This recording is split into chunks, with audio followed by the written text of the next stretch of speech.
ang radyo. Ito ang DZRH at Radyo Natin Network Headline News.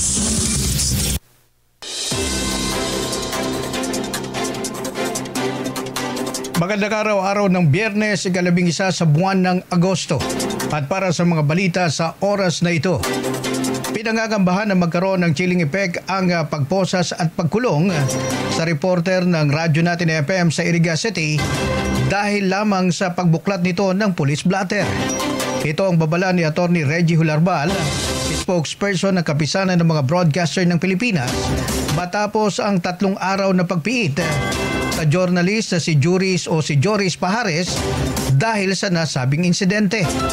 Ayon kay Atty. Hularbal, hindi dapat humadlang sa karapatan ng mga media ang Data Privacy Act na idinadahilan naman ni Iriga Chief of Police Lieutenant Colonel Ralph Jason Oida.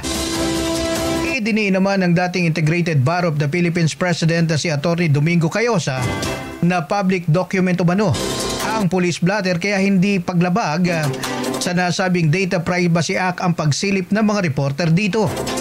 Samantala, sinibak naman na ang hepe ng Iriga Police Station na si Police Lieutenant Colonel Ralph Jason Oida matapos itong ipaaresto si Pajares nang wala umanong kaukalang warrant of arrest.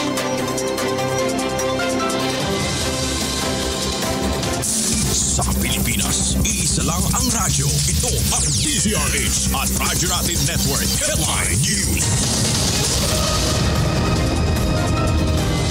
Samantala, pinalaga naman ng isang business group ang hirit ni Senate President Juan Miguel Zubiri na i-boycott ang mga kumpanyang China at produkto mula China.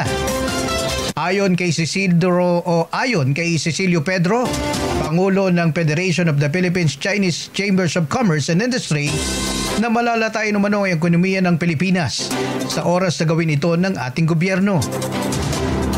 Posible umanong balikan at gantihan tayo ng China at i-boycott naman ang mga produktong mula Pilipinas.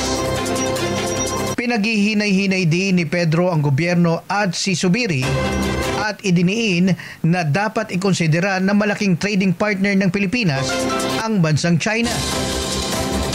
Bukod dito, bulto rin daw ang mga imported na produkto. Ang pumasok sa bansa nitong 2022 ay mula China na nasa $28 billion na katumbas ng 2% o 20% ng ating total imports.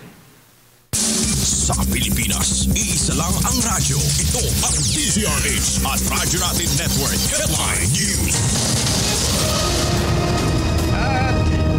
At sa iba pang balita, bumagal naman ang takbo ng ekonomiya ng Pilipinas sa ikalawang quarter ng 2023. Ito ay ayon sa Philippine Statistics Authority at naitala sa 4.3 ang economic growth sa ikalawang quarter ng taon. Ang pinakamababang datos ay mula noong taong 2021.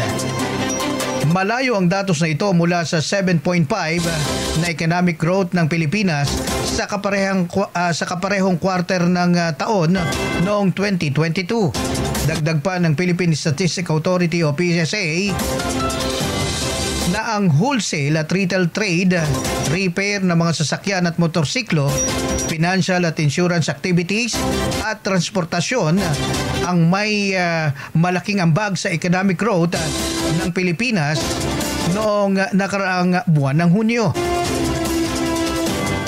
At yan ang mga balita sa oras na ito. Ako po si Richard Rich, Natividad Lane, kasama mo sa pagbabalita at serbisyo. Sama-sama tayo, Pilipino. Sa Pilipinas, isa lang ang radyo. Ito ang DZRH at Radyo Natin Network Headline News.